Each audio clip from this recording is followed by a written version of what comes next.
For the players.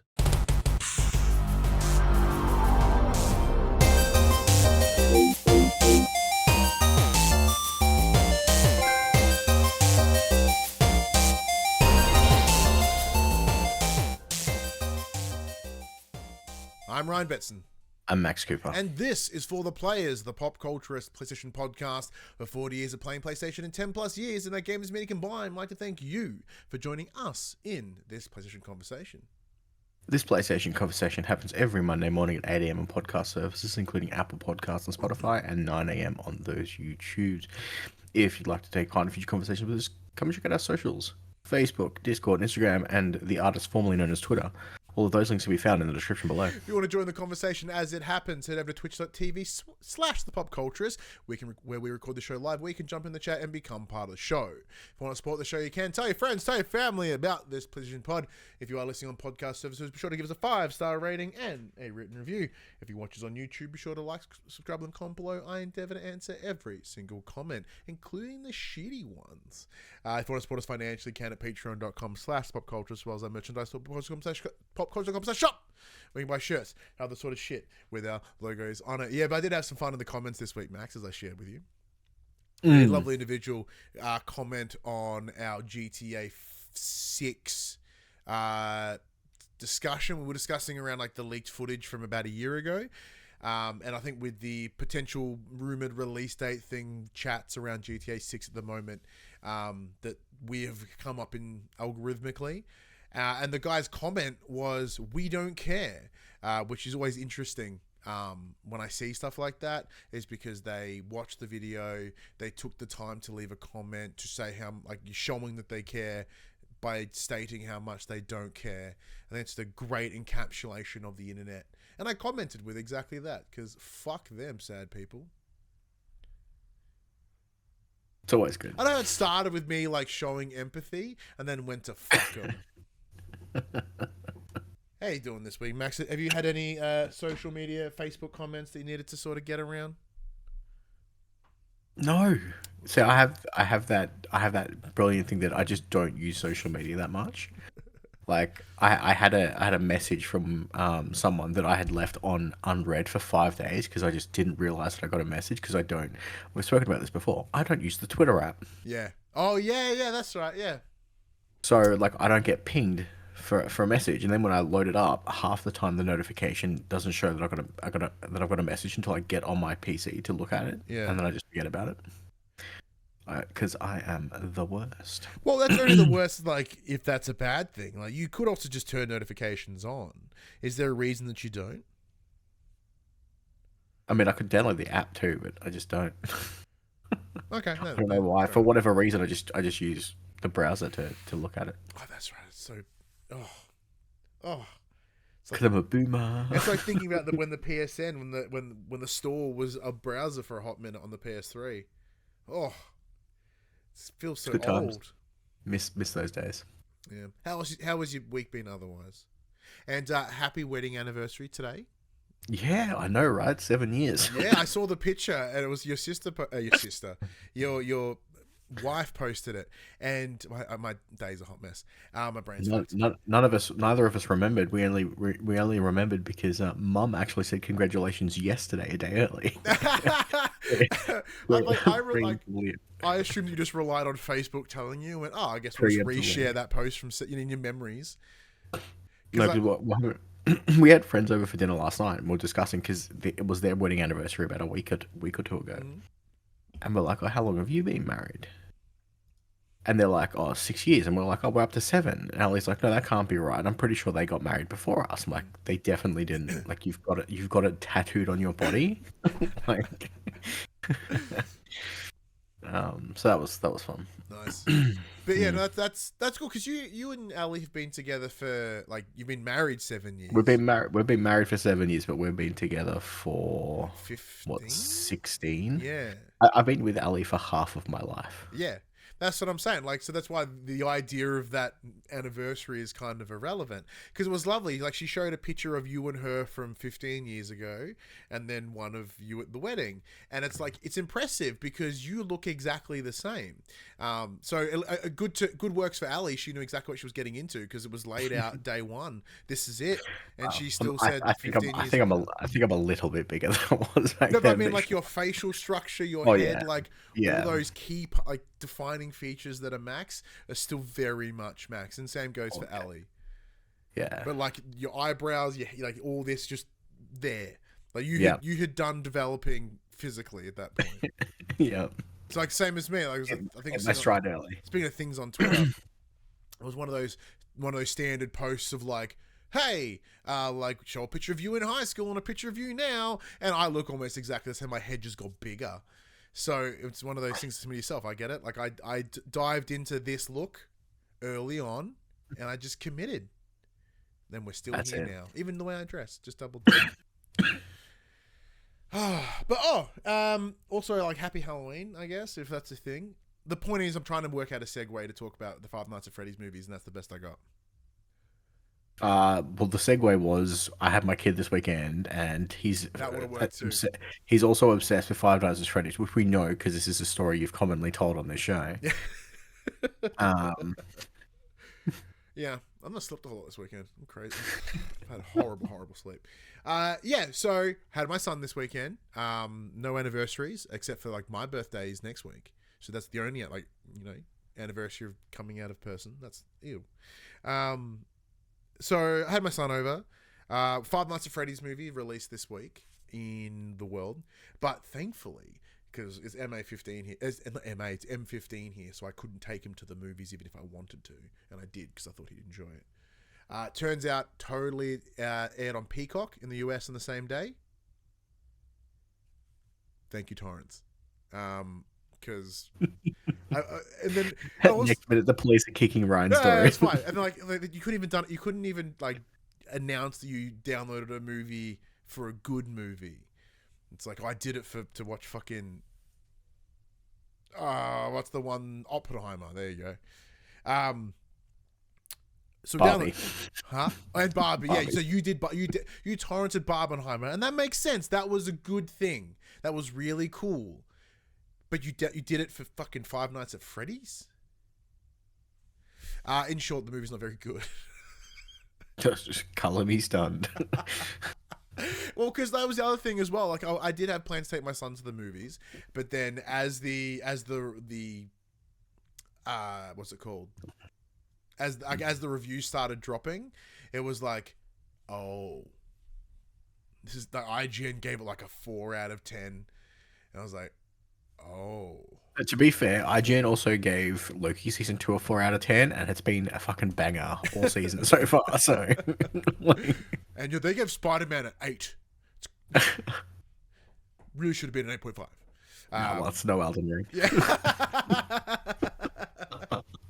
So yeah, I didn't look all that hopeful, and like the trailers and stuff had been good, but like enough that you're like, oh, that's cool in principle. Like the suits kind of look CG but look real. Like it's in the uncanny valley space of animatronic suits. Cool. Unlike Star Wars, which had animatronics that looked really fucking good. Like the puppetry on these is really good, knowing that they're too kind of thin to have someone in, so someone has to be behind it, like Gundaming it, I guess. Jerking it. Yeah, just jerking it, making all the things move. Yeah, so that part was like sort of bizarre. But so there are moments where they look that they should fit in the scene, and there's moments where they look like they shouldn't fit in the scene. It's an interesting sort of space. But the story for me had moments where it could have been rad. Like, you're going in a really awesome direction. Where are you going? Where are you taking it? And then it took it slightly off that, and I went, and you lost me. Like in that exact moment where they went, I'm like, Dad.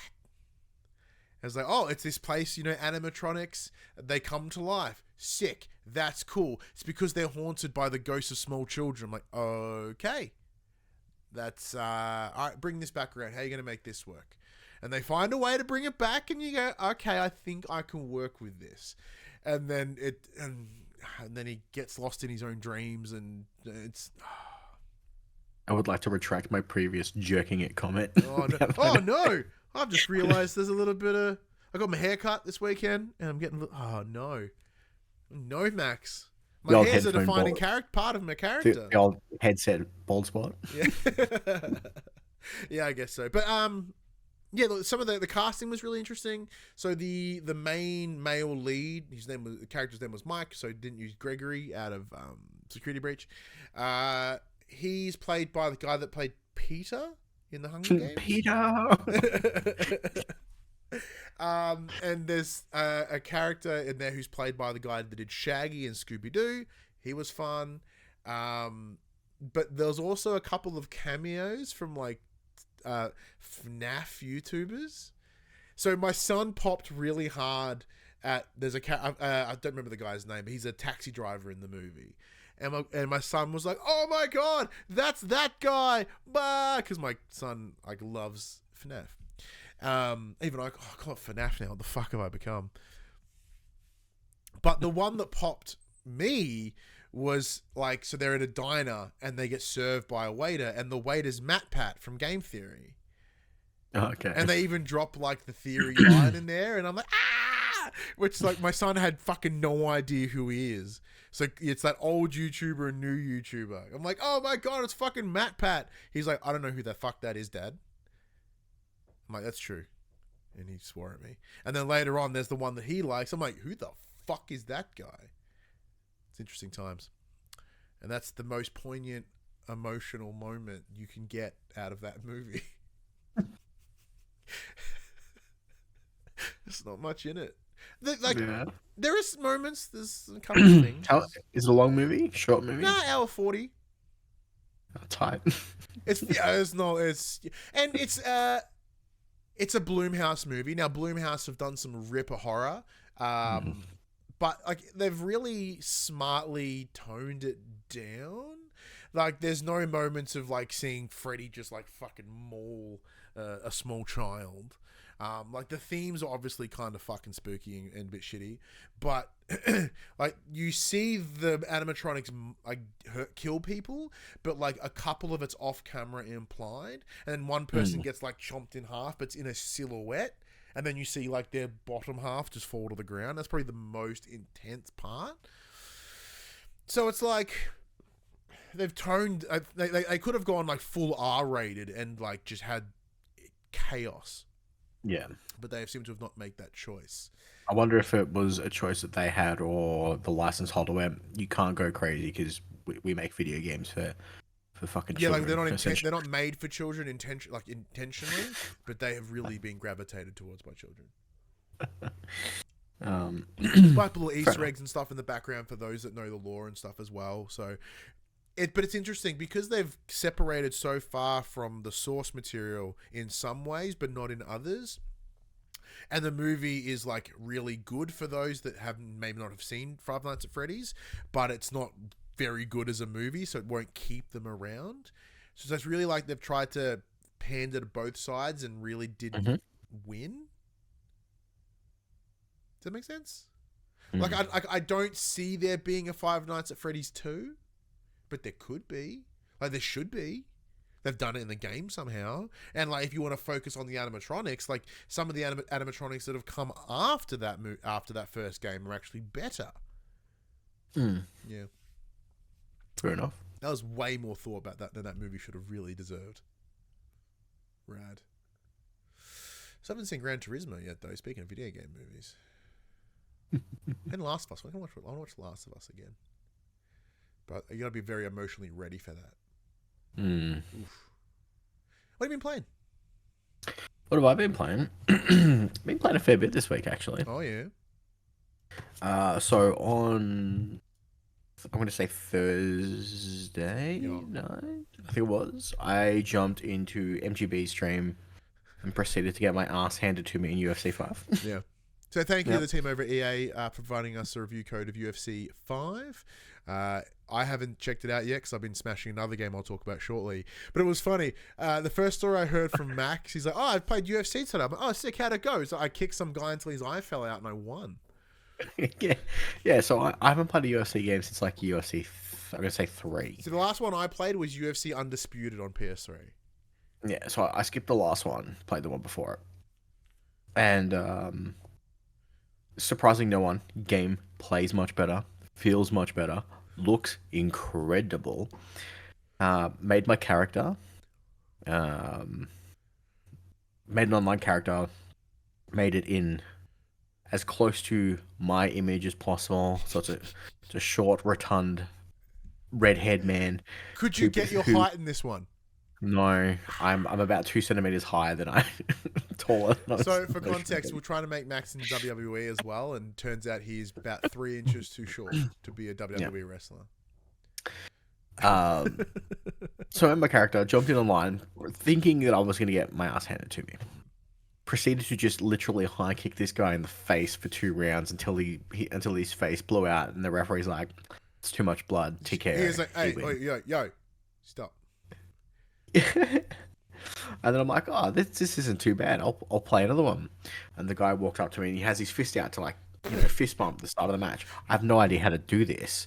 So this guy thinks I'm just disrespecting him by not replying to the fist bump, and then proceeds to kick the shit out of me, and I get knocked out within about 10 seconds. I mean, he's like, well, respect. And you're like, "I don't know how to respect." And he's like, "Well, in that case, I have to kill you." That is pretty much how it went down. And then I'm like, "Well, that's enough. That's enough of this for me for tonight." Jumped out of online and went, "I wonder if I will learn how to play this game instead of just kicking people in the face." There's no like, there's a tutorial in the sense that there's like a moves list, but it's not a playable tutorial. It's like it has this is the move list. This is what you press. Go to the training room and practice yourself, as opposed to doing like a do this 3 times scenario, like a lot of so like with the Tekken 8 beta, like it makes you do it, and you like, punch 3 times with kick and like jump kick and the Fury move. This is how you block. This is how you do this. This is how you do that. And so I wish from a new player standpoint, I kind of wish that it had a like a playable tutorial in that sense. But I'm still having fun with it. I'm just gonna have to teach myself how to play. But yeah, played 3 games with MGB the other night. Won 1 of them, lost 2 of them. Okay, so MGB, one of our regular listeners, absolutely incredible person, right? They're in the chat with us right now because why would they not be? They're amazing. We chat in like DMs just because we have an open dialogue. So and once again, anyone that does listen or enjoy the show, hit us up. Like, we're just fucking dudes, we'll chat. And so MGB was chatting. He's like, "I'm really excited for UFC. It's like one of my, like, alongside WWE, it's like the one game I get the 2 games I get every year, right? I get all the time." And I'm like, "Oh yeah, cool." And so in my head, I'm like, "All right, he's pretty good at this game." And then I messaged from him, he's like, I just fucking challenged MGB on his stream. I'm like, "You're going to die." I didn't say anything though. I just left it. I'm like, "I want to see how this goes." And then shortly after, he messaged from Max, being like, "Yeah, MGB killed me." Yeah.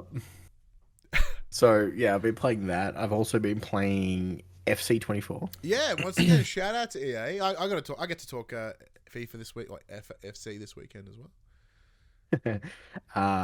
Dived into Ultimate Team, which is a big surprise for me. I normally don't do that, but so for those that don't know, you're insane. But the Ultimate Team is essentially the collectible card part of FIFA, or now FC. So there's a lot of microtransactions, a lot of contention around that. But yeah, and Max is fervently against that commonly. So the only reason why I dived into it was because we were lucky enough to be provided a code, and the code we were provided was for the Ultimate Edition. So it came with preloaded but you have it, and that's a little foreshadow for a little bit later. Foreshadow a little of that. So I dabbled in Ultimate Team, which I normally don't do. Pulled some cards, did some packs, did all that fun stuff. got some interesting people. Not a huge. I don't know my Fuck soccer they players are. that well. Yeah, don't, I'm like, oh, this person's number's better than that person's number. All the green arrows are pointing up, so clearly that's a good one. Um, Played a few games online. I'm at like a 20% win rate. Apparently, I'm not that great at the moment. Dove into the story mode, so I made a character. I play for Melbourne. Hey, are you also too short for FIFA? No, I'm just playing it. I'm playing a real person. I didn't make myself. I'm just playing a real person who plays for Melbourne. I have won all my games so Hey, far. well done. Were you a I'm key part in actually, these games? yeah. In the last game, I kicked 7. I scored 7 of the 8 goals that my team scored. So I'm only playing my character. I'm not Oh, yeah, controlling okay, the yeah. whole team. I'm just playing as my character. I'm currently on target to be recontracted into the Premier League over in the UK. Oh, I'm just gonna shit. ship off. And was this in your rookie year as well? Yeah, Ooh. that's what happens when you score. I think I've scored like 40 something goals this season so far. Just, the Australian teams really suck Oh, comparatively. they so do. Oh, I'll talk about that in a moment as well. Comparatively to the rest of the world. So usually my FIFA play is just playing against my friends, either locally or online. So I'm really enjoying this one. I was lucky enough a few months ago, thanks to EA, I got to play in the closed beta. Yeah, the behind closed doors secret super squirrel one. And had an awesome fun time with that. So it's great to dive into the full game now. Look, we were aware the game came out a month ago, but the short answer is I forgot. So When Max went, hey, I've been playing like the FIFA thing. Like, is it out? Because I want to play it. Can you talk to EA? And I went, yeah, sure, no worries. And then I forgot again. And then UFC came in, and I read it as FC because I'm an idiot. I went, oh, shit. Oh, wait, hang on. That's UFC. All right, I'm gonna email him, and love Charlotte. She's amazing. EA rep. She's incredible. Like, we had a good chat with her at PAX as well. Like, there's, you know, when you in this industry, like you're used to sort of like very robotic responses from people, right? But like there are some people, and Charlotte's one of them, where like their personality just comes through, and it's like getting to work with people, which is really cool. So like in the email, you know, it's I said, hey, look, thanks for the UFC code, because I really like playing games of people that get hurt. Where Max, like, he's not super keen. Like, is there any chance we could please get a code for FC? Because Max wants to play a game where people pretend to be hurt.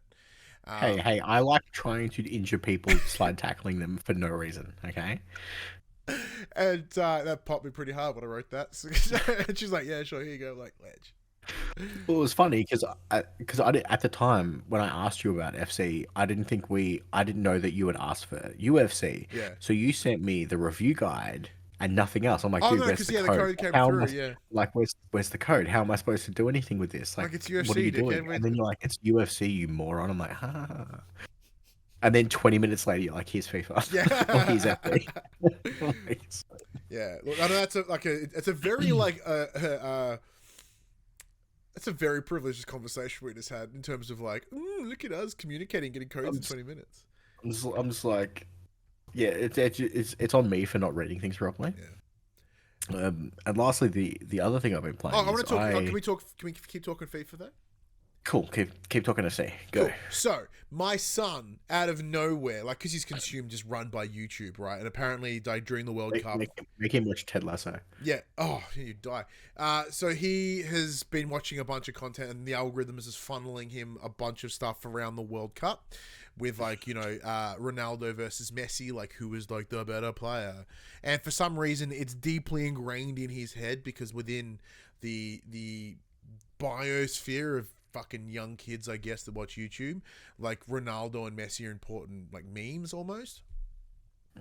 So he's just giving a shit about soccer right now because Ronaldo and his friends talk and watch his videos, right? So we spent most of the weekend kicking a soccer ball around the back. Went to a field today and ran around. I'm tired. And he's like, is there a game we can play? And I'm like, oh, well, let me have a look. So thanks to PlayStation Plus, I have been playing FIFA 22 because I went, I gave the code to Max. So we normally have it in a way that we're able to both play it at the same time without like clashing accounts or anything. It's not illegal, but it's fun. So it's really not. Unlike me torrenting movies before. So I was like, shit. Like literally the 24 hours ago, we could be playing the brand new cool as shit FC. And here I am playing last year's model. Ugh. Oh, and yeah, so then he was like, I want to play whatever team Ronaldo's on. I'm like, I think you're in love with Ronaldo. He's like, I'm 6. I really don't know what love is. I'm like, that's a very good point, mate. That's we'll come back. What is love? Yeah. I'm like, you're about to experience some Hadaway. Get ready. Like 90s dance is about to rule your life. She's like, whatever team Ronaldo's on. I'm like, fucking sure, why not? So I couldn't work it out because I'm a dickhead. So I had to Google it. I'm like, who does Ronaldo play for? And it's like, Portugal, I guess. I'm like, oh, sick, Portugal. So he's Portugal. Suddenly my son's like, I'm Portuguese. I fucking love Portugal. It's the best thing in the world. When I grow up, I want to be Portugal. I'm like, what the fuck are you doing, bud? What are you doing? Yeah, so as Puck confirms, it is his national team. Yeah, he plays internationally for Portugal, but currently he's playing for Saudi Arabia or something. So my son's, he's Portuguese. Is always has been. It's fucking funny. So it's like Super Nando's. Son of Super into Portuguese fried chicken. He's having a great time. So I'm like, I don't fucking know. I'll play Australia, right? Portugal is like a 5-star team, rated team in the game. Australia, 2 and a bit. Like, that didn't stop me, by the way. I still managed to kick my kid's shit in every time. Until he started getting better at the game because he's 6 and has like a sponge for a brain and remembers stuff. So for that window of time where he had no idea what the fuck he was doing, I'm like tackling him, like getting to us, shot, go. I'm like, and now he knows how to defend. I'm like, oh, this sucks. So look, yeah, so Australia, like everyone's just faster on the Portuguese team. I'm like, and there's like 3 of them that just come out of nowhere. It's like that scene with the Velociraptors in Jurassic Park. I'm like, clever girl, and then I get jumped on by 3 Portuguese people. Like, so it's a thing. And then I ended up switching teams and made it worse. So that was the whole thing. In short, I played a lot of FIFA this weekend. And I'm enjoying it and hating it at the exact same time. It's like really bizarre. Yeah, because like I'm not really a soccer guy, but I seem to, because my son's asking questions like, why is this? I'm like, that's offside. It's like, well, what's offside? And I have to explain what offside. Bullshit. It's bullshit. I started with, look, the rule sucks, but here's why it is, and herein why, in theory, it's really good. Because the idea there is always there's always a play between you and the goal that you're going for. It's great because, it allows a bit of competition. But for me, who would get into all these really good goal shots, I'm like, yeah, offside. I'm like, fuck! Like, consistently. Like, that rule can eat my arsehole. The worst part of offside is it doesn't just apply to passes. Like, if you've got a player behind enemy lines and you steal the ball, it's instantly offside. Yeah. It's like, okay, cool. It's so insane. Like the couple times I got done it, the ball wasn't even near me. The AI just kept running, and the game's like offside. It's like, I'm not even controlling him. The rule is bullshit and cool at the same time. But yeah, then I'm explaining that and like why you would do a corner here and why this would be a free kick and a penalty. But I'm like, I seem to know a lot about soccer rules. So shout out to my stepdad, who's Scottish, grown, big fan of Celtic. So it's the other team I played as well. They're not as good as Portugal apparently, but they're cool. So that was a lot of fun. So even today when we're running around, like literally kicking it around with a goal and explaining rules and stuff to him. Because I didn't do a lot of sport growing up myself. So for me, it's like, because my parents said no, I showed interest. So I'm like, I don't want to be that. So what do you want to play? So you want to give soccer a ball? Fuck yeah, give soccer a ball. Let's see what happens. Maybe it could be the thing that you fall in love with. I can't wait until he gets fucking super into water polo. Like, you know what? Of course you can get into water polo. Why not? He's really into synchronized swimming, and he and I have to go shopping for like his little nose clip. Because that's the kind of dad that I am, Max. Support my son and all his bullshit. Like watching fucking Five Nights at Freddy's. I should be like, not like applauded. I didn't like fucking cure cancer or nothing, but I should get one of those little for this World's weekend. Greatest Dad mug. No, not a world's greatest dad mug. Just like a little you did all right, mate. You did just one of those. A little silent nods. Because you watched Five Nights at Freddy's and fucking ran around a soccer field, played a bunch of FIFA just to make your son happy. I should get some acknowledgement, just a little bit. So a little pat in the back, feels a little too much. But it should be something. What else did you play? Is it Alan Wake 2? Because can I talk Alan Wake first? Well, no, I was gonna bring up I played some VR this weekend. Oh shit, yeah, go that too. So, shout out to Ryan for supplying me with the VR headset. So Max and I commonly joke about, because we funded our PSVR 2 together for the show. So we kind of joked that there's like a shared custody thing going on. And it was funny because he goes, "Oh, can I come get the VR headset?" Presuming it was our shared child. And I'm like, "Nah, I want this shit one." Yeah, and you come in and I'm like, "All right, well, there's the box here so you can transport it. You know, these are the controls. You want to make sure it all good." He's like, "No, I want the other one." I went, "Oh shit, here you go," and I just threw it in a bag. And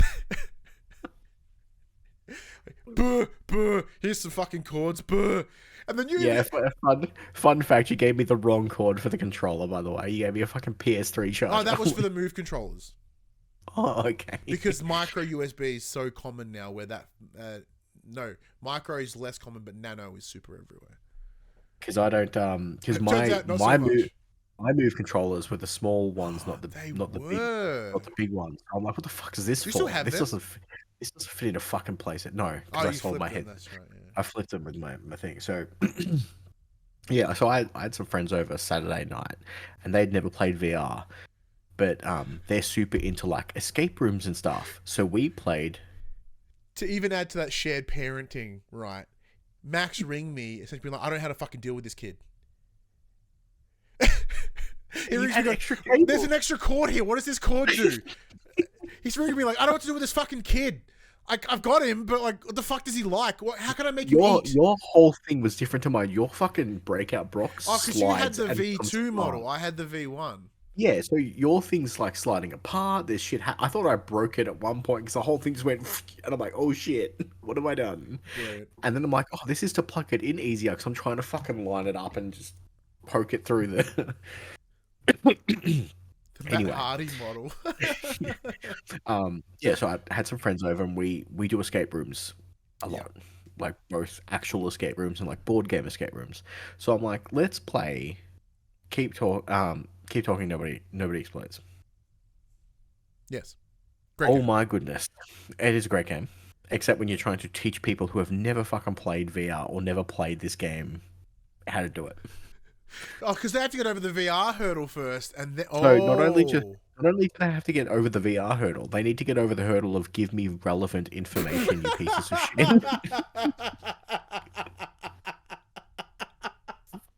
shit.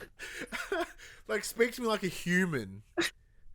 They're like, there's a knob. It looks like I'm in a submarine. It looks like a radar. Oh, not a radar. I have the manual somewhere around here too, by the way. Not a radar at all. It was the fucking radio frequency section. I'm like, how did you fuck that up? Incredible. So we played a few rounds. We put the two newbies in the VR headset because why not? It's fun of it. Yeah. Once they got over the initial hurdle of what are the controls, how do I kind of do this? We figured it out. Had a great time. It's good fun. It really needs the VR2 update though. Yeah, I don't understand why you can't just pick the bomb up with the controllers and just. But even then, like, why not just transfer like the MetaQuest version or whatever the fuck, right? Like, why? Because they're not the whole massively different. No, I know, right? Yeah, that was the whole thing. Did you play just that on the VR? Yeah, that's all I played. Oh, I thought you would have at least pulled something else, like Job Simulator or something. Nah, that was the only reason why that was all they wanted to play. Next time I'll take the real child, the good child, the favorite child, and Favourite we'll child. play some actual good stuff. The better kid. Play some Beat Saber. Play some Man. Beat Saber. I'm still so mad the last two times I played it. Having a fucking blank of what other games on there are good. I love how the ones that you've referenced so far were games that were available on the PSVR 1 and then got moved across. You wouldn't be like, oh, I'll play Horizon or like Tentacular or that Townsman one, which was really sweet. Yeah, Townsman was actually sweet. Yeah, Townsman was awesome. Yeah. And I played like 5 minutes of Alan Wake 2. Yeah, nice. Well, speaking of Alan Wake, so I have successfully completed Alan Wake 1. So last week's show, thank you very much. Appreciate it.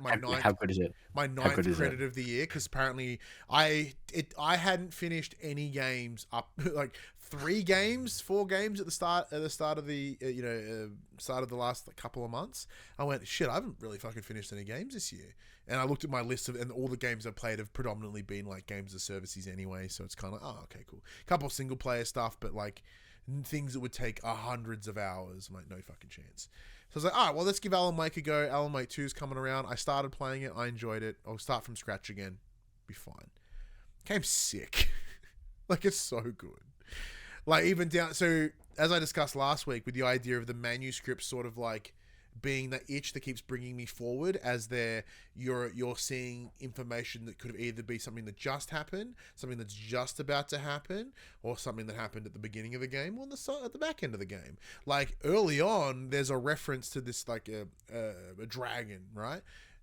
It's so early in the game, like what the fuck does that mean?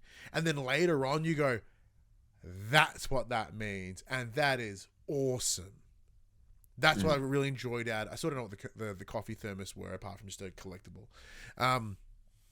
But yeah, like how it sort of weaved all that through is incredible. And then on top of that, you have a genuinely compelling story that then also... I was listening to another podcast this week, and they explained it in such a way that I think is really good. Like, Alan Wake ends... without like a big boss fight, it just kind of ends.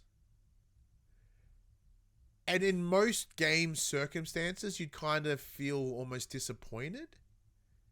But I guess like this time it's like, oh, that works. Like it just narratively fit that it all just kind of came together.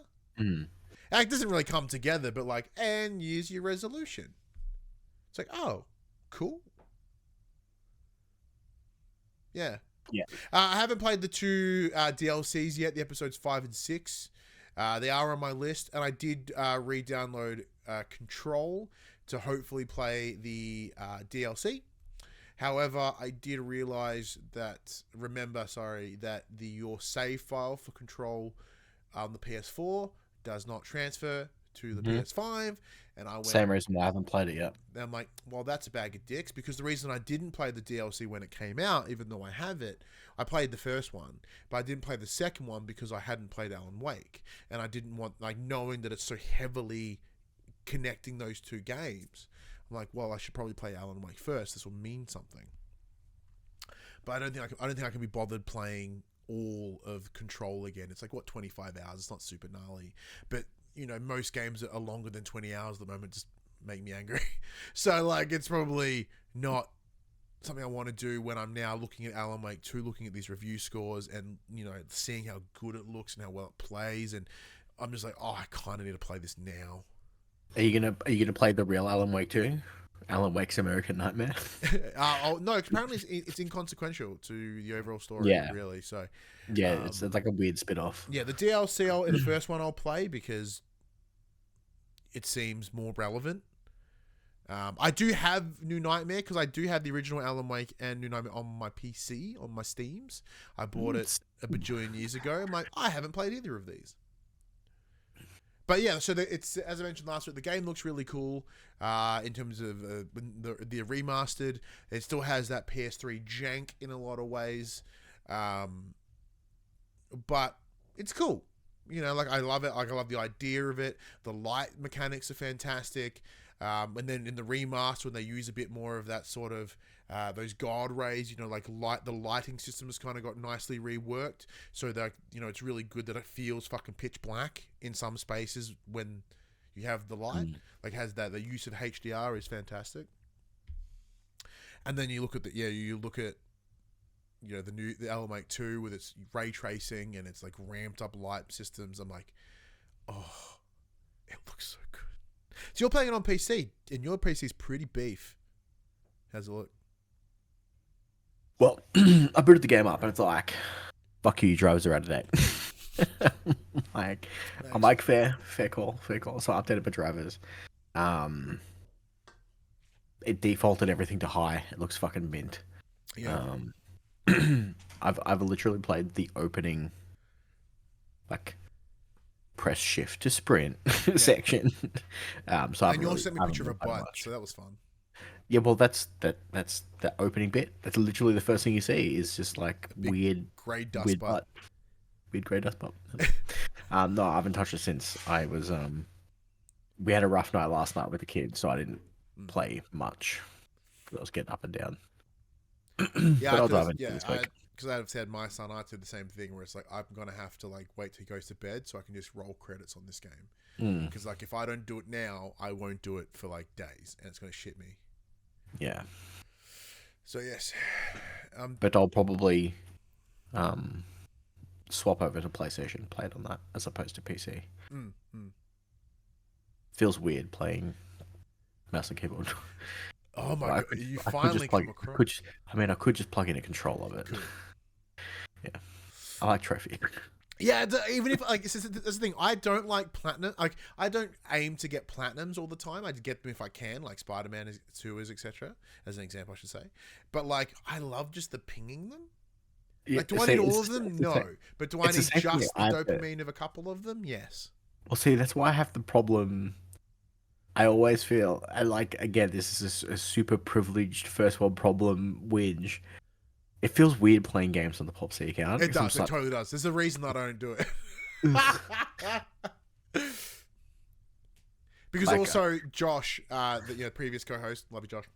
You're not dead, but he didn't give a shit about trophies. So in that case, I'm like, well, then let's arrange it this way so I still get trophies, but you can play the game. He's like, yeah, that's fine. So like, you know, Platinum Ratchet & Clank, according to my PSN, haven't even played it.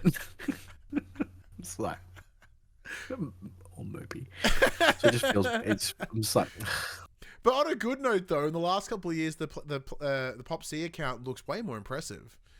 It's like, for a PlayStation podcast, they're only starting to get their movements in now. Back then, it was just fucking bronzes everywhere. Then we're getting plats. That's about it, I think.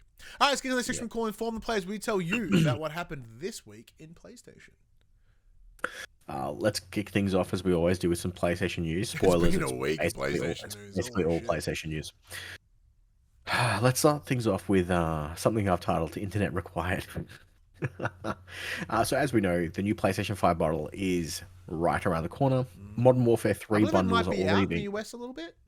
Yeah, so Modern Warfare 3 Modern Warfare 3 bundles are already being spotted in the wild. Yeah. Along with photographs of the revised box art comes confirmation of a potential controversial tidbit. An internet connection will be required to pair your optional Blu-ray disc drive to your console. Presumably, this is an enforced security check by Sony to ensure you're using an official Blu-ray disc drive and not a third-party one. However, it does raise the potential preservation concerns. Hypothetically, in a far distant future, if Sony were to shut down its servers, it would be impossible to pair a replacement Blu-ray drive to your console. It is, yeah, it's one of those things where, like, on paper, when you read it like that, yeah, it totally sounds fucked. But it isn't. You find me one motherfucker that doesn't have internet, I don't have home internet. All right, well, connect your PS5 to your phone for a second. It goes ping. Oh yeah, and I've come to learn this week that is in fact a legal requirement because it's essentially copyright protection, right? It needs to ping the server to go that you're an authentic drive and this disc is authentic. Like, how can the disc be like your DRM checker if it can't ping the things it needs to check its DRM? right? So essentially, you plug it in, it pings the server and goes, "Yep, your PlayStation drive will allow you to read these discs to work, or here's what you need to verify fucking games." Sick. As I said, when I first read it, I went, "Oh, it's probably a firmware thing." Turns out it's totally a firmware thing. Does it sound really dumb when you lay it out like that? Well, yeah. But you find me something that doesn't fucking need internet right now. Like most washing machines, dryers, vacuums for some reason. Like all these things just suddenly you go, "Hey, connect the app."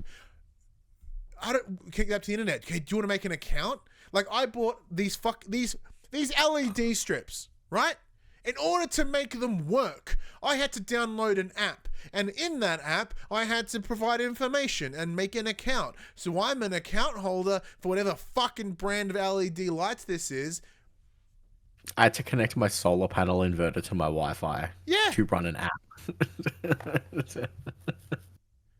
Yeah, everything needs internet. If this was like 15 years ago, yeah, it's a bit weird. But this is the world we live in now. The smart future, baby. Yeah. Until someone works out how to hack it, and then you just rip burnt games. People don't burn games anymore. Is that even like a thing? I guess like that with once again we online always online. It's super easy to ping it, but like it feels so less rampant. I haven't had a CD/DVD/Blu-ray drive in a PC since like my very first PC in like the 90s. Yeah, I haven't. It's been a good 10 years minimum since I've had a disc drive, which sucks because when I was going through small boxes, I remember the before times.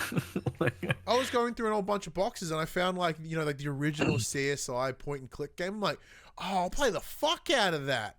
And then I also found my copy of Where in the World is Carmen Sandiego, a game that I fucking adore, and I've been trying to find that because there's obviously it's a big franchise, right? So there's different versions of it scattered throughout time, but I can't seem to find the one that I play. I found it, but I can't find anywhere that I can buy it or even download it. Like it just doesn't exist anywhere, and it's fucking annoying me. And I have it on a disc, and I'm like, let me play it.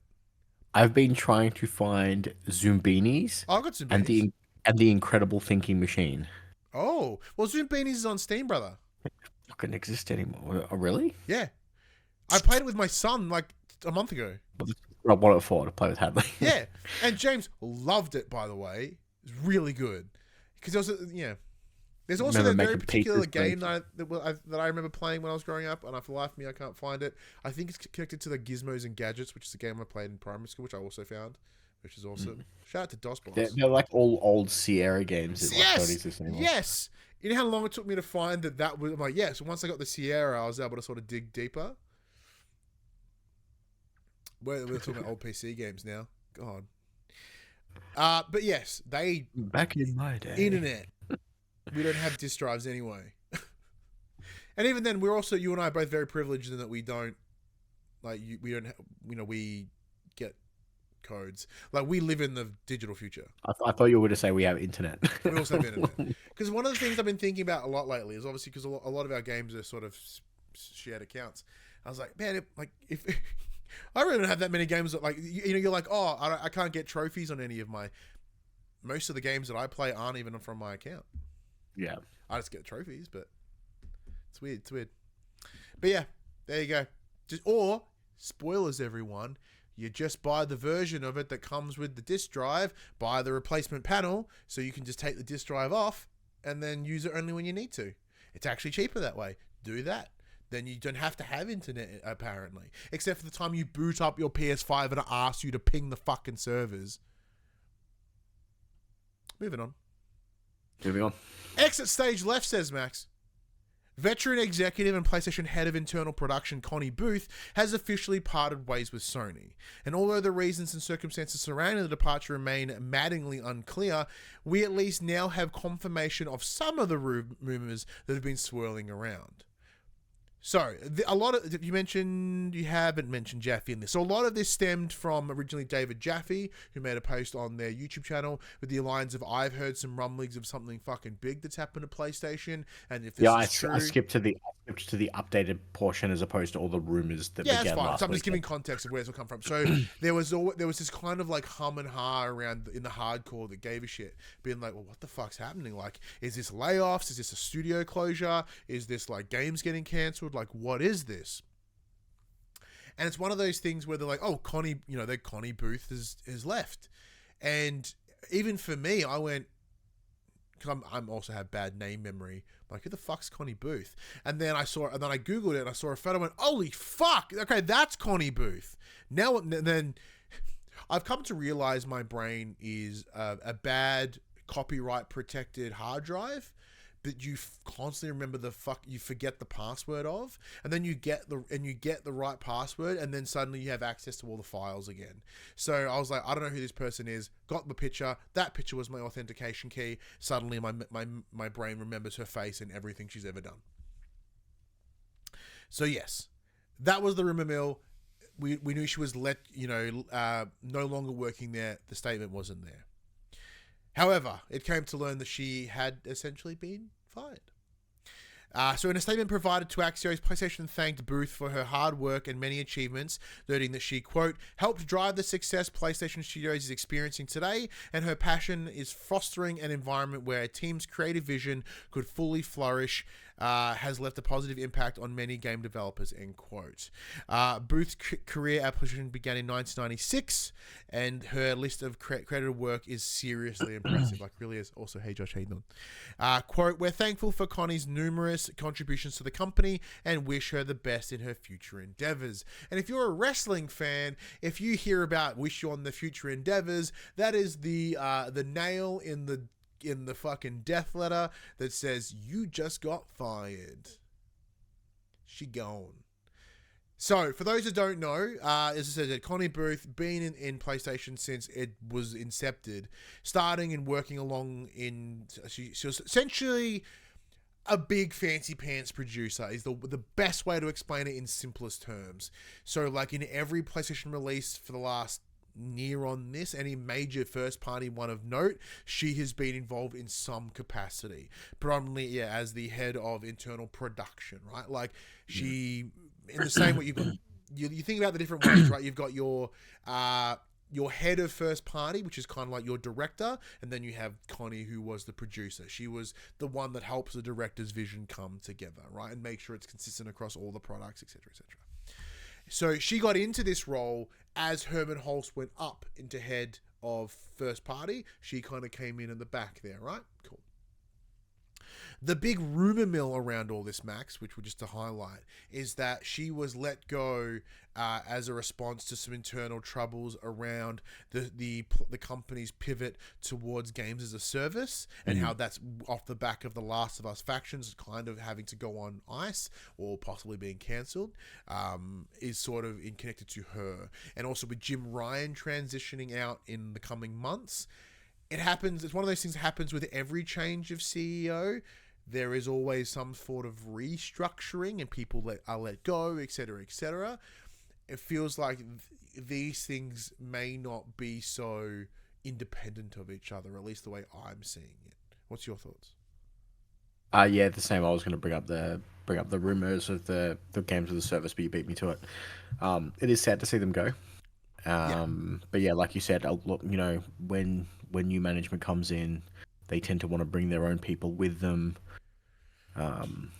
It's sad, but it's what happens, unfortunately. Yeah, because it's in this circumstance, like what her role has been as of late, I presume, and part of that being that games as a service initiative, with Jim Ryan kind of had that was the thing he hung his hat on, and then now that he's going, and which this is the real question as well, like now that we've known that she's been sacked, and there's also rumor mill that Sean Laden didn't leave by his own choice. He also got walked out of the building, which is the phrase that I heard today. I was like, oh, that's a good way to explain it.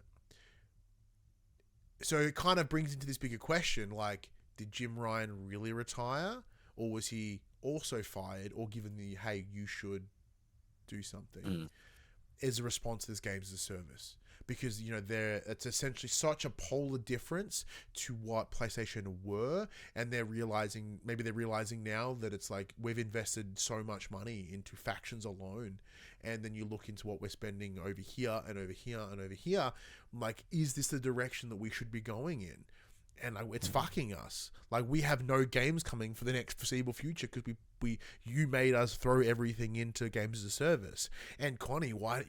I think she kind of, whether she was like complicit, probably at the short end of the stick. Yeah, complicit, or like you saw all this happen.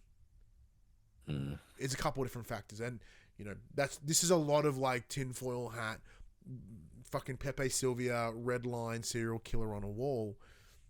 But it's like, is there just enough there to think that it's a little bit more complicated than what it is? This was very conspiracy theory. Well, I appreciate you bringing up Sean Laden, because he's almost like I've been doing this for a decade and I know what the next piece of news is. Yeah, so this is what I've entitled Laden Down the Truth. Good one. So Sean Laden served as chairman of Sony Interactive Entertainment World Studios, known as PlayStation Studios, for years, and was hugely influential in shaping the current PlayStation landscape.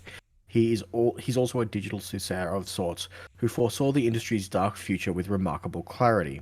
He tried to warn us about the rising cost of AAA games and the dangers of consolidation, topics that have only become more present with the passing of time.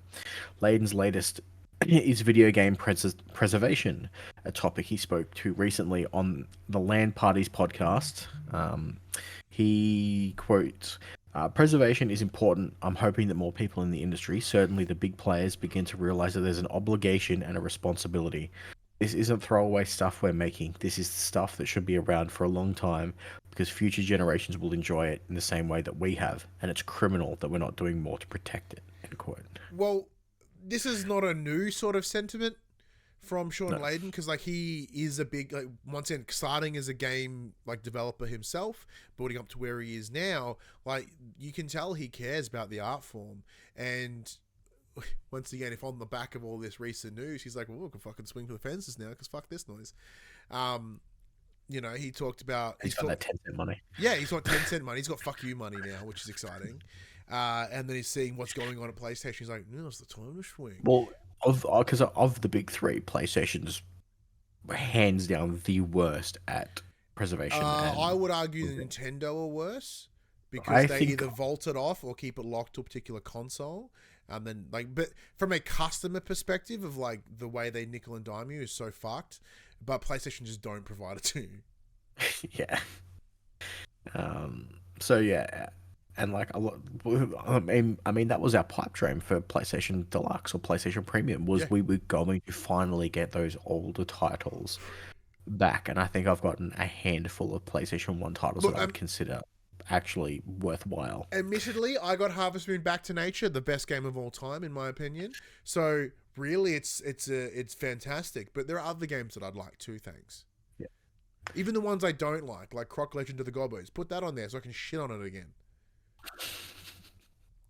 But yeah, like Sean Laden sort of has been very vocal about how the future of games are going. Like he is one of the ones that has talked about how games are getting too expensive, as in to produce. Like, we shouldn't be focusing on the dev cycles of 5 years, that are costing hundreds of millions of dollars. Like he's essentially being a big advocate for the middle, like the AA games. So like which is fascinating, and because that's where a lot of creativity happens. And if we're not recording our past and we're not allowing for creative flexibility, there's a big gap of time, of valuable time that is just gone. So interesting. Next one, you've titled this one of my favorite things you've ever said, and it's a saying that lives with me forever: parting the kimono. So good. While it doesn't have a flawless record, it's fair to say that most PlayStation Studio releases are of a high quality. Many of the company's games secure strong Metacritic ratings, and in an interview with Barron's, bigwig Eric Lumpel admitted that management is humbled by the game's critical receptions. However, he hinted that a lot of work goes on behind the scenes to ensure such success.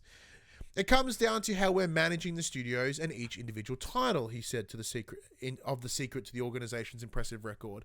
It's our focus on quality. That's what's most important. It represents PlayStation. We're humbled by how good these titles are, and in some cases behind the scenes, we will do a lot to make sure that the studios have what they need to put out a quality title, end quote. Sony recently secured success with Marvel Spider-Man 2, which is currently sitting an average 90 from a whopping, at the time, 138 reviews on Metacritic. And Sony is no stranger to these kinds of ratings, with 2022's God of War Ragnarok achieving a 94, as just an example. And then, I think Last of Us Part 1 is 93 or something crazy. The most impressive thing is that these games are being developed by different studios under the PlayStation Studios umbrella, demonstrating a unified commitment to quality across the entire division. Now, with this, off the back of what we were just discussing, about sort of this potential kind of bullshit inside, especially with the Connie booth, because for Connie, her part of her role would be keeping those unified things in line. And I think that's why this games as a service discussion is of such importance to the studio, especially their board, right? Because they're like, well, what we're known for. And we've seen, they would have seen what Factions is. They would probably maybe seeing what these other games as a service are going, you're destroying the thing that is our defining features as a company. You're putting that in jeopardy. Because right now, Microsoft, they haven't had a good fucking exclusive in years. They have made, funded internally, Starfield technically an exclusive, really well received. They were not funding and or involved in the active development of that title. Therefore, it should not be a technically Xbox first party exclusive.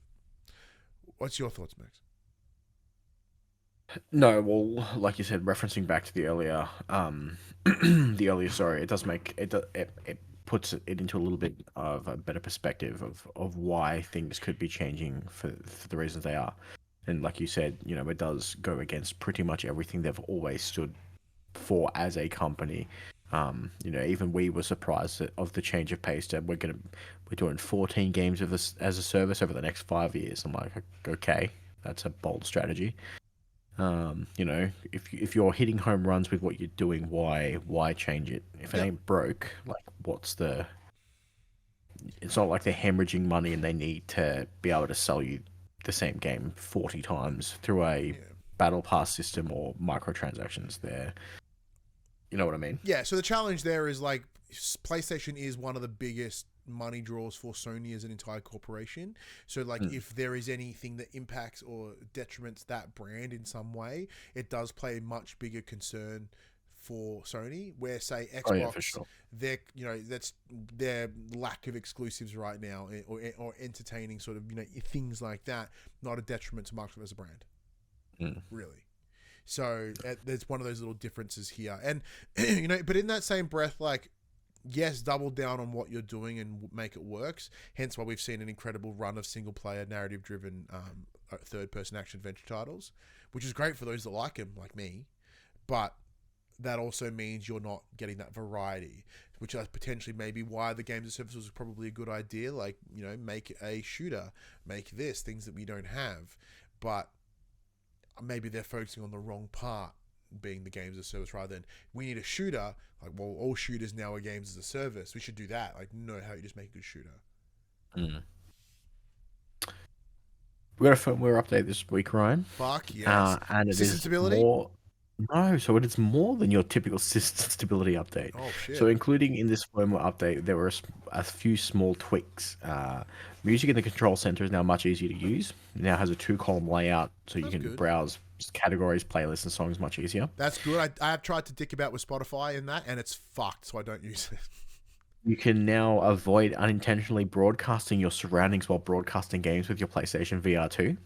Good thing to have.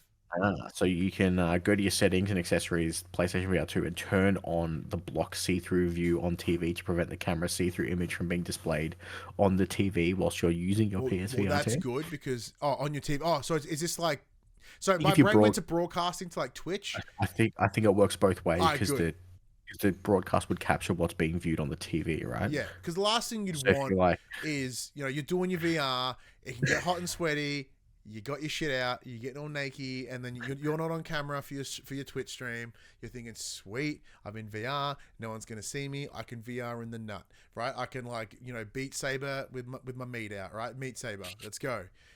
And then suddenly you bump the button on your thing. You're looking down because you're all tangled in the one cord, and you're, oh shit, broadcast. There's your dick on Twitch. Thankfully, in that very specific scenario, can't happen anymore, Max. if you also say what's new via the voice command on any screen, you can now check for new PlayStation 5 features. Sweet. And there Currently goes, hey, only don't available. show your pangus on Twitch with this new feature. And they've improved messages and usability on some screens also.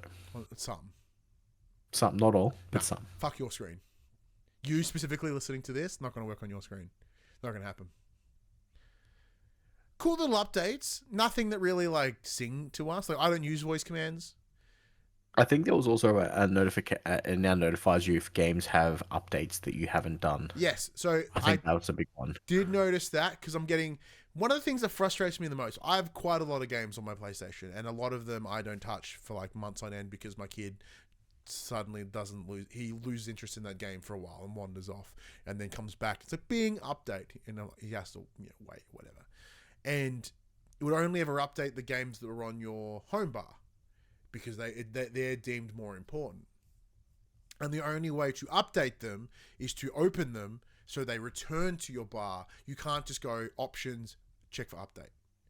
Now you can, which is weird that wasn't a thing. So majority of times, I'm going to play this old game that I have because ADHD and I just bounce around the room. I'm going to go play this old game. Bing, update. Fucking son of a bitch. It's on here. Clearly it means I'm going to want to play it at some point. That's why it's here. Keep it updated, please. Glad that's done. It's weird it took 2-3 years, but done. All right. All systems full power, says Max. Sony seems to have incredibly high hopes for PlayStation over the coming months.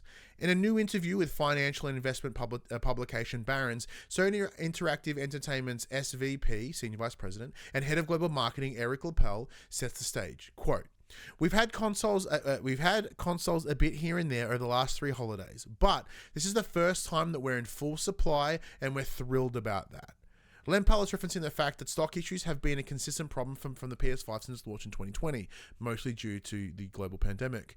But with things finally smoothing out over the last year or so, this holiday season should be huge for the current gen console. Quote, our outlook on PlayStation 5 is really strong. We're expecting one of the strongest seasons in our history in terms of console sales.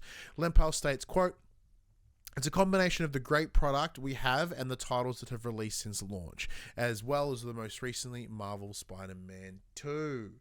Now, because I've been talking non-stop, Max, what's your thoughts before I talk at you? I mean, it makes sense that, they finally have stock in place. They've now got arguably a killer lineup to sell those and move those consoles. It makes sense that this holiday is going to be the best holiday for them. It's right on the back end of not only actually having stock on shelves. There's the new SKU. A lot of people will be. I know you've been contemplating purchasing a slightly smaller in form factor PlayStation 5. So it makes sense. Yeah. Pandemic's over. People are spending money again. Yeah, for me, it's a couple of different things. One, it's currently you have 2 SKUs to sell. You now have 4. So the potential for more purchases, you've got, as you mentioned. It's 3 now. Oh no, but you are selling through the original disc version. Yeah, so there's the original disc version, there's the original digital, and then there's the new SKU. It's just one model. No, it's 2. It's one SKU though. One comes with the disc and one doesn't, but it's the one. Yeah, that's the SKU. The one line. Yeah, so unless it comes with here's the digital, and then on the receipt it's plus the disc drive at a different price. Which it probably will be. That would be the difference. Even if it's 3 SKUs versus 4 SKUs. Because obviously everything we've seen, it's been one SKU for the 2 new models. We're getting really pedantic. Yeah. And either way, it's more sales.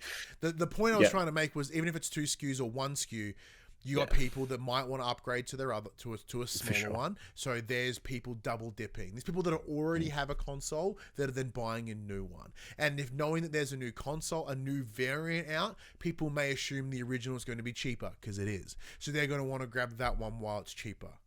Yeah. So there's a lot of great reasons just in the hardware side that make it seem more appealing to now buy a PS5 if you hadn't before. But the removal of the global bastard, because with the slimmer consoles being made on a different size chipset, different fans, because there was a point with the PS5 where depending on where you happen to have bought it, you may have different fucking fans. And the same, even the same batch will have different fans because they just source whatever they could of an equivalent. Right? So like some people's consoles had such shit fans that theirs overheated and blew up.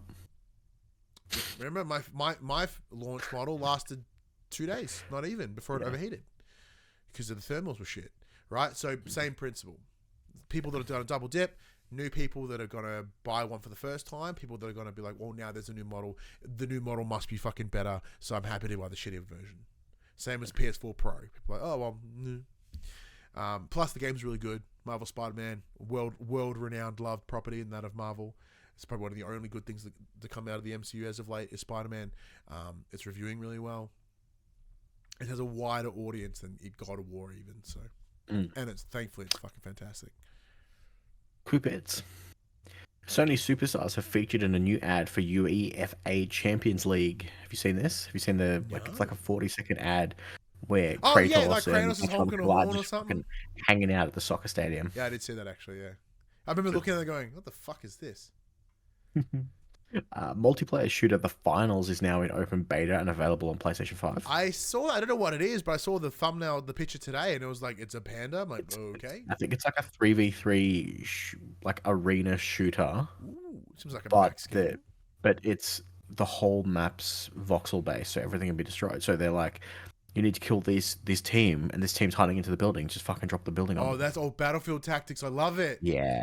Oh, yeah. Bad Company. The amount of people like, they're in there. I'm like, all right, well, I'm going to get a tank. I'm going to blow the fuck out of that building. The amount of crumble damage that I would get in that game. Fucking hell. Alan Wake 2 New Game Plus mode includes more goodies to find and a harder difficulty setting with a release date to be decided. Not a surprise, seeing as the nightmare difficulty of at least the remasters. Like, hey, there are manuscript pages that you would only find in Nightmare, which is really annoying because I played it on easy because I'm a lazy bitch. And I'm like, oh, but the manuscript's the part that's making me excited. Like, do I play it again on Nightmare? No, I won't. But I'll want to know what those manuscripts are. Delayed for a sixth time, Skull and Bones is now expected to launch in early 2024. No, it has to, but six times. I forgot to add. I forgot to add it. I'll put it in here now, and as a quick bit. There is a patch coming soon for Lords of the Fallen to tamper with their New Game Plus settings. Okay. Which will give you more player choice over how you want to play your New Game Plus. So I mentioned in our review discussion that once you go New Game Plus, you lose all the visages to fast travel to. What's your visages? You can own vestiges. Vestiges. Sorry. They're essentially the bonfires of... It was like Miragis, like your visages. I meant vestiges, not visages. Vestiges. So they're going to play it. So on the first playthrough, you'll get most of them. Second New Game Plus, you'll get some a smaller amount. And then on New Game Plus 3, they will have their original view of you will only get the one. Yep. There's also talk that they're going to add a randomizer mode for New Game Plus where all enemies and items will be randomized in their locations. So like what should be a grunt is now like an end stage boss. Yeah, so I'm super keen for that. That will make me go back and play it again. You are horrible. I love a good fucking randomizer. And so you made me chuckle with the visages and that because so I was doing commentary on a wrestling show recently, and because it's one of those things where as a joke X amount of years ago I would say hyperbole instead of hyperbole, but I've been saying it for so long and it's so deeply ingrained that I couldn't, when the time came that I needed to say it properly, I said hyperbole, and they went, do you mean hyperbole? I'm like, yeah, I did actually. Fuck. So yeah, the idea of like a word just being wrong to you for a while is funny. I relate to that. But yeah, Not good. Oh, and also, speaking of updates, Spider-Man 2 has an update. Apparently, it's broken, it's broken the game in a lot of ways. Apparently, they fixed it. They fixed the flag. Yeah, so they fixed the Puerto Rican flag. They have addressed the cube glitch, which we saw before the game launched from Paj, which was hysterical. And apparently in some ways it's actually made the game more buggy. Like, I'm hearing a lot of people discussing and they're like, we played it, and they're like, this is the buggiest game to release this year. I'm like, no, it isn't. Like, what fucking version of the game did they play? There's like an infinite NPC glitch where there's just like all the random people walking around the town just multiply. Yeah. I saw a video today where people they use the train to knock themselves out of the map akin to the Final Fantasy 15 demo, and then you can get into Kraven's trophy room. Yep. Like, I feel like the game got weirdly more broken after day one patch. There's a full like Inception city where the cars drive up the side of buildings, and have you seen that one? No. So there's a city that you can see in the distance, and if you just fucking let the train knock you through, you can swing over to that city, and it's populated, and there's just cars like driving across the road, and then they'll go straight up the side of a wall and just drive up the building. Wow. That's fucking bizarre. But yeah, so apparently it's broken it because like we should have heard, like, yes, I had some like geometry shit go down where I'd get stuck in walls, but the idea of it being the buggiest game of the year is, pun intended, I guess, but it's not a bug. He's an arachnid. Fucking get your insect and mini beasts sorted out. All right, we did fucking. How many of us did assignments on spiders and arachnids and shit in our 3rd grade? All right, know the difference. It does make me wonder, like, yeah, what have they done? Because like both of us finished it before the day one patch, so we have not played it since the day one patch, or played it through. Like, my son's playing it now, but he's just swinging around the city. So like, it's different, like, because one of those things where maybe you've got to have the right skill points in the right thing and the right suit at the right time and the right this mission to break it. In the same way that, like, was it New Vegas? If you talk to character and you have this particular hat on, the game just fucking implodes. Might be something like that. Here are some games that are coming out this week that are guaranteed to probably just be a shitty. 31st of October, Jusant, Jusant, Jusant, Jusant, Juice Ant. It's a really juiced up ant. He's buff. Or a Jusant, which is a French one. I like that one too.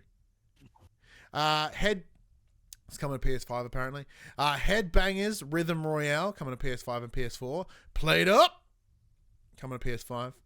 The Foglands PS5. The Forest Cathedral PS5. On the 1st of November, This Bed We Made. It's either very sexual or very we've made this bed and we're gonna fucking live in the consequences. We killed the man. We killed the man with our bare hands. And a prostitute. What are we going to do with this dead man and prostitute? Look, one, people are going to care about more, sadly. It's the nature of movies, if I've learned anything. But this is the bed that we made. With dead bodies in it. 2nd of November.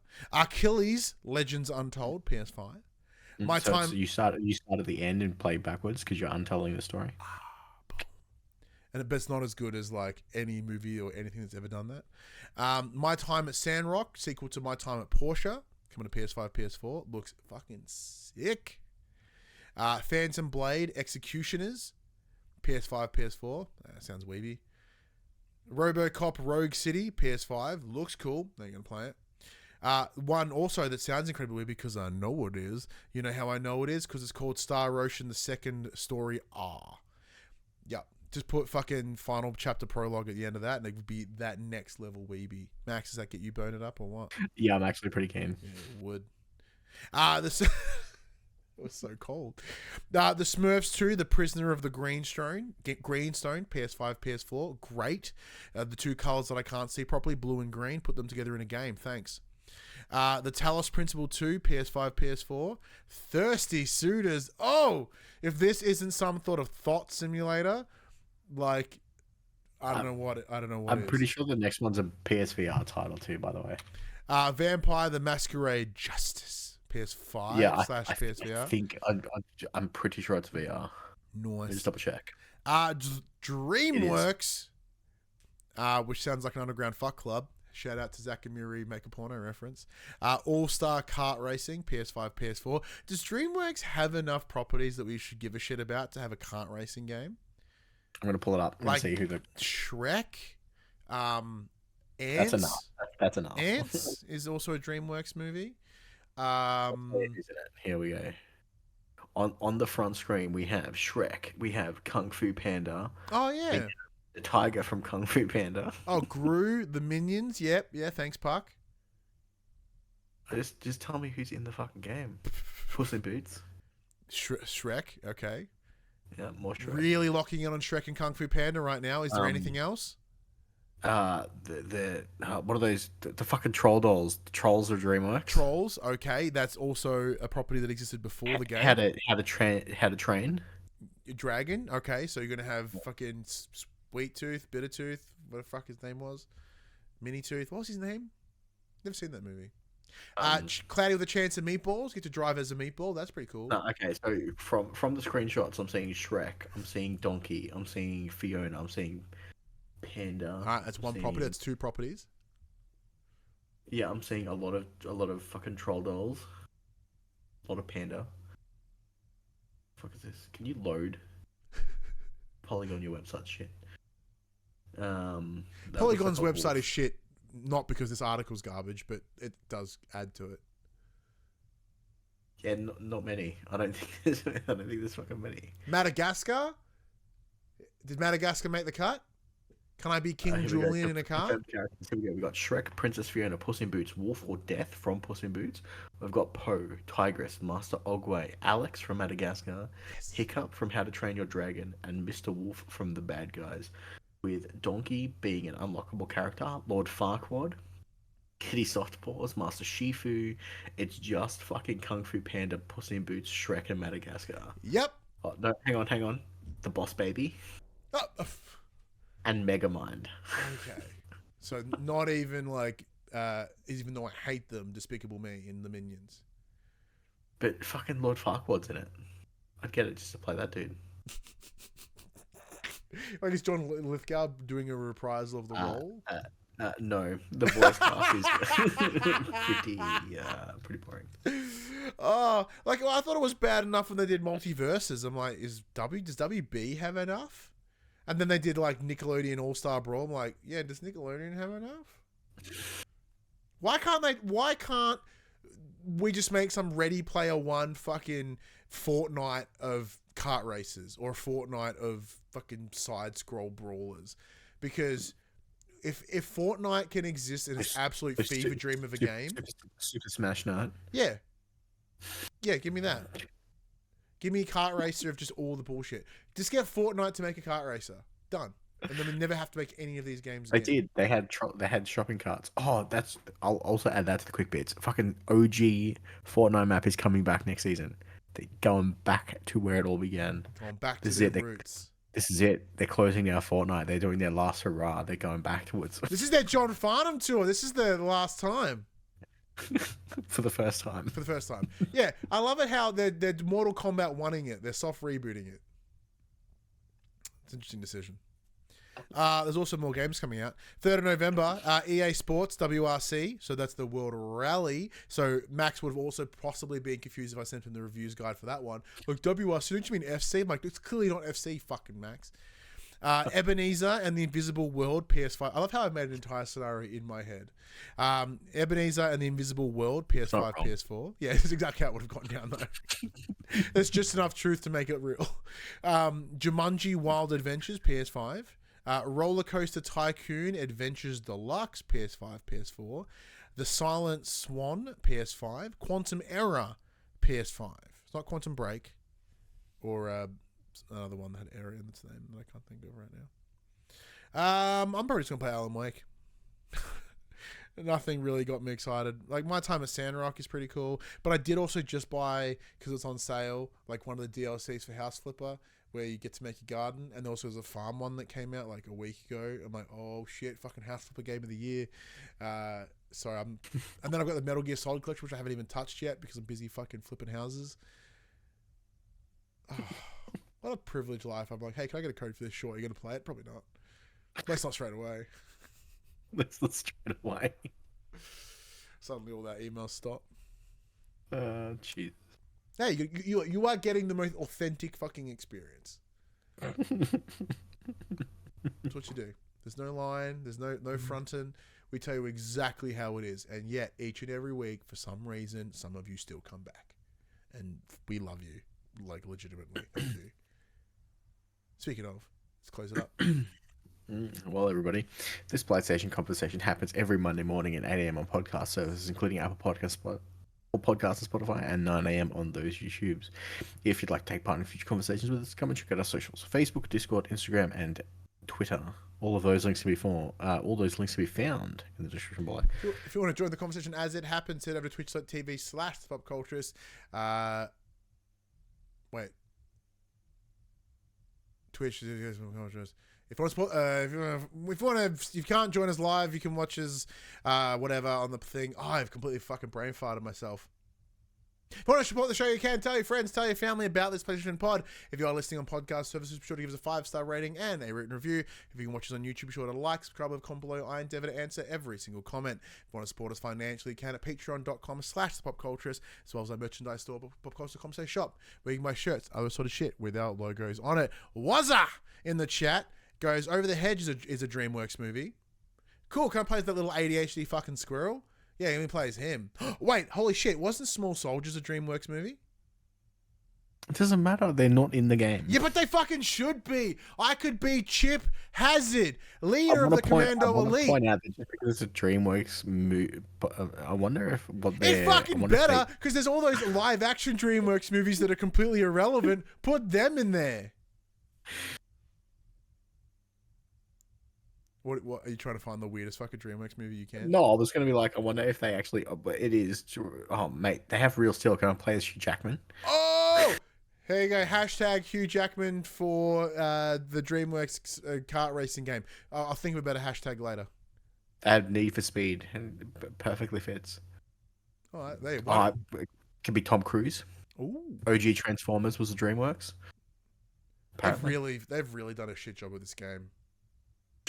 Blades of Glory. Can I? Oh shit! Yes, give me fucking Will Ferrell in a leotard, you cowards.